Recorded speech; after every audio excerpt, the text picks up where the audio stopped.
Be sure to download the Valley News Live News app. You'll get breaking news alerts, school closings, the latest weather and headlines, all for free. Just search VNL News in the App Store or Google Play Marketplace. A decade and a half after a devastating flood in Roseau, a Super Bowl Legacy Fund grant is helping the community do more than just rebuild. 15 years ago, the Roseau River spilled far outside of its banks after heavy rains, flooding the city of Roseau and affecting nearly every home and business in its path.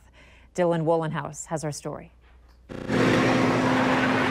15 years have passed since the Roseau River spilled far outside of its banks after heavy rains and flooded the city of Roseau, affecting almost every home and business in its path.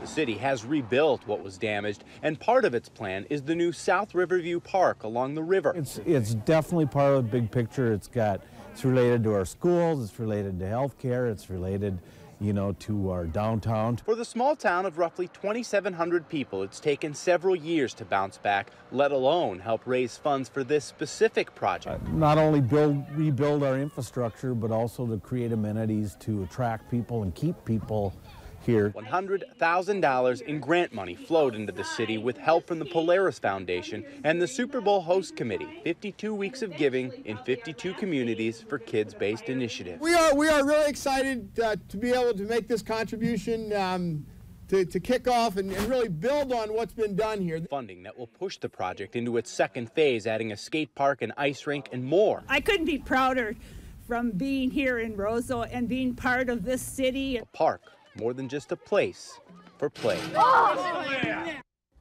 And don't forget, you can catch the Super Bowl's return to Minneapolis on February 4th, right here on KVLY. I like Mr. Tanguay's approach. Good attitude. No one's as passionate as Nate Tanguay. He brings the fire on and off the field. That's why he's a great guy to talk to on these rivalry weeks. We get to hear from him about just how the rest of the team responds for this matchup. That's next.